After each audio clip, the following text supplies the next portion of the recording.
السلام علیکم ورحمۃ اللہ وبرکاتہ۔ آج ہم تاریخ اسلام کے ایک ایسے لمحے کی بات کریں گے جس نے ظالموں کے ایوانوں کو ہلا دیا، جس نے یزید جیسے جابر ظالم بادشاہ کے دربار میں حق کو بلند کیا اور جس نے قیامت تک انسانیت کو سر اٹھا کر جینے کا حوصلہ دیا۔ یہ ہے امام زین العابدین علیہ السلام کا تاریخی خطبہ جو انہوں نے یزید کے دربار میں دیا، قیدی ہونے کے باوجود۔ کربلا کی جنگ ختم ہو چکی تھی اور امام حسین علیہ السلام شہید ہو چکے تھے اور اہل بیت نبی کی پاک اولاد زنجیروں میں جکڑے دمشق کے بازاروں سے ہوتے ہوئے یزید کے دربار میں لائے گئے تھے۔ یزید نے چاہا کہ اپنی فتح کا جشن منائے، لیکن اسے کیا معلوم تھا کہ ایک قیدی، ایک جھکے ہوئے مگر سچے دل والا نوجوان اس کی دربار میں ایسا کلام کرے گا جو رہتی دنیا تک گونجتا رہے گا۔ امام سجاد علیہ السلام نے دربار میں اجازت مانگی کہ وہ کچھ کہنا چاہتا ہے۔ یزید نے پہلے منع کیا، لیکن درباریوں کے اصرار پر اجازت دی گئی۔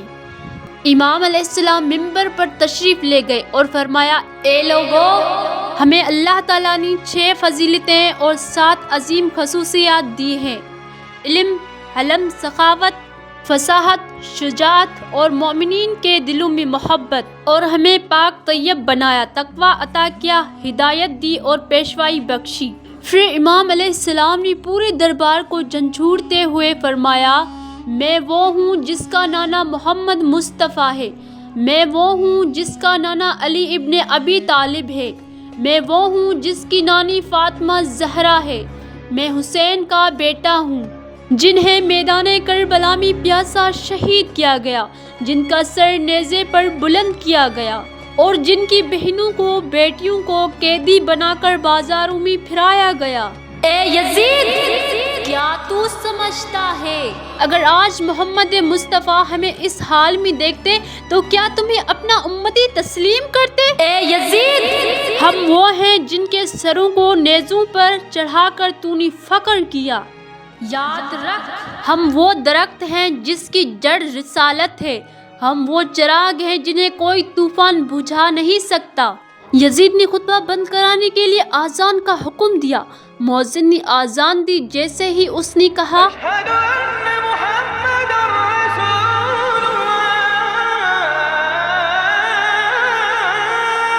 تو امام سجاد علیہ السلام نے بلند آواز سے فرمایا، اے یزید، یہ محمد مصطفیٰ تمہارے نانا ہے یا ہمارے؟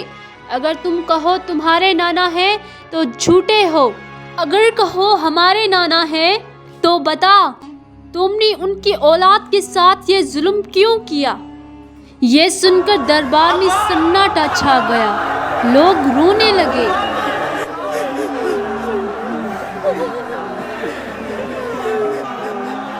یزید کا غرور ٹوٹنے لگا۔ یہی وہ لمحہ تھا جب سچ بولنے والے ایک قیدی نے طاقت کے ایوانوں کو ہلا کر رکھ دیا۔ یہ تھا امام زین العابدین علیہ السلام کا خطبہ، ایک تاریخ، ایک سبق، ایک پیغام۔ امام سجاد علیہ السلام کا ایک اور خطبہ۔ یہ خطبہ آپ نے کوفہ کی مسجد میں دیا تھا جب آپ قیدی بن کر وہاں لائے گئے تھے اور لوگوں نے اہل بیت کو اشک بھری نظروں سے دیکھا۔ امام علیہ السلام نے ان کی منافقت کو بے نقاب کیا اور اہل بیت کی حقیقت واضح کی۔ کوفہ والوں، ان لوگوں نے ہمیں قتل کیا، اب رو کیوں رہے ہو؟ یہ خطبہ ہے اس مظلوم کا جس نے کربلا میں اپنے پیاروں کو قربان ہوتے ہوئے دیکھا اور اب قیدی بن کر دشمنوں کے شہر میں کھڑا ہے۔ اے کوفہ والوں، اے دھوکے بازوں، تم وہی لوگ ہو جنہوں نے ہمارے نانا، ہمارے باپ، ہمارے چاچوں کو خط لکھ کر بلایا، لیکن جب وہ تمہارے بلانے پر آئے تو تم نے ان کا گلا کاٹ دیا۔ تم روتے ہو، خدا تمہاری آنکھوں کو کبھی خشک نہ کرے۔ تم لوگوں کی مثال اس عورت کی طرح ہے جو مضبوطی سے دھاگا جوڑتی ہے اور پھر خود ہی اسے توڑ دیتی ہے۔ کیا تم جانتے ہو کہ تم نے کس کا خون بہایا؟ تم نے نواسہ رسول، جگر گوشہ بطول فرزند حیدر کو قتل کیا۔ تم نے ان پاکیزہ بستیوں کے سروں کو نیزوں پر بلند کیا جنہیں اللہ نے اپنے گھر میں پاک رکھا؟ اب تم ہم پر روتے ہو؟ ہاں، تم پر رونا بنتا ہے، مگر اپنے حال پر رونا، اپنی عاقبت پر رونا۔ ہم اہل بیت ہیں، وہ گھرانہ جس پر وحی نازل ہوئی۔ ہم محمد مصطفیٰ کے نواسے ہیں۔ تم نے ہمیں قتل کر کے سمجھا کہ ہمیں مٹا دو گے؟ نہیں، ہم رہیں گے، تا قیامت تک رہیں گے، اور تم تاریخ کے ننگ ہوں گے۔ امام سجاد علیہ السلام کا یہ کلام تاریخ میں گونجتا رہے گا، مظلوم کی صدا جو وقت کے ہر یزید کے خلاف ہے۔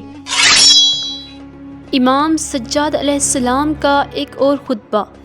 تمام تعریفیں اس رب کے لیے ہیں جس نے ہمیں عظیم مصیبتوں میں صبر عطا کیا اور ہمیں وہ حوصلہ دیا کہ ہم نے ظالموں کے مقابلے میں حق کا علم بلند رکھا۔ اے لوگو، تم نہیں جانتے کہ ہم پر کیا بیتی۔ ہمارا گھر جلایا گیا، ہمارے مستورات کو ننگے سر بازاروں میں گھمایا گیا، ہمارے نوجوانوں کو نیزوں سے چھیدا گیا اور معصوم بچوں کے گلے تیر سے کاٹے گئے۔ ہم وہی خاندان ہیں جن کے گھر پر جبرائیل نازل ہوا کرتا تھا۔ ہم وہی گھر ہیں جن کے در پر رسول خدا صلی اللہ علیہ وسلم کھڑے ہو کر سلام کیا کرتے تھے۔ تم نے ہمیں قید کیا، ہمیں رسوا کیا، مگر یاد رکھو تم ہمیں مٹا نہیں سکتے۔ امت نے ہمیں چھوڑ دیا اور دنیا کی لالچ میں حسین کو تنہا کر دیا۔ اگر تم میں وفا کی ہوتی تو آج فرات کی ریت سرخ نہ ہوتی۔ ہم نے سب کچھ راہ خدا میں قربان کیا تاکہ دین محمد زندہ رہے۔ ہم نے اپنے سروں کے بدلے قرآن کے مفہوم کو باقی رکھا۔ جان لو ہم مظلوم تھے، ہم مظلوم ہیں۔ اے مدینے والو، آج تم ہم پر رو رہے ہو، کل قیامت میں ہم تم پر گواہی دیں گے۔ تمام تعریفیں اس خدا کے لیے ہیں جس نے ہمیں ظلم کے مقابلے میں صبر عطا کیا، جس نے ہمیں اندھیروں میں حق کا چراغ بنایا، جس نے ہمیں آل محمد میں پیدا فرمایا اور ہمیں اپنے دین کا نگہبان بنایا۔ ہم کون ہیں؟ ہم وہ ہیں جن کے در پر جبرائیل آتا تھا، ہم وہ ہیں جن کے گھر میں قرآن اترا، ہم وہ ہیں جن پر محمد فخر کرتے تھے، ہم وہ ہیں جن کے دم سے دین بچا۔ میں علی ابن حسین ہوں، میں اس کا بیٹا ہوں جسے تم نے فرات کے کنارے پیاسا شہید کیا، میں اس کا بیٹا ہوں جس نے ظلم کے مقابلے میں جھکنے سے انکار کیا، میں اس کا بیٹا ہوں جس کا سر نیزے پر بلند کیا گیا۔ کیا تم نے کربلا دیکھی، جہاں بوڑھا باپ اپنے بیٹوں کے لاشیں اٹھاتا رہا، جہاں بہن نے بھائی کے ٹکڑوں کو جمع کیا، جہاں معصوم بچوں کے گلے تیر سے کاٹے گئے، جہاں خیموں کو آگ لگی، جہاں عورتوں کو قید کیا گیا، جہاں دین بچا اور ظلم رسوا ہوا۔ ہم مظلوم تھے مگر حق پر تھے۔ ہم نے ظلم کو للکارا، ہم نے حق کی قیمت خون سے ادا کی، ہم نے نیزوں کی نوک پر اللہ کا نام بلند کیا، ہم نے سروں کے بدلے قرآن کو محفوظ کیا، ہم نے سب کچھ قربان کر دیا تاکہ تم پہ اسلام کی روشنی پہنچے۔ اے لوگو، کیا تم سمجھتے ہو ہم کمزور تھے؟ نہیں، ہم تو وہ ہیں جن کے سامنے فرعون بھی کانپے۔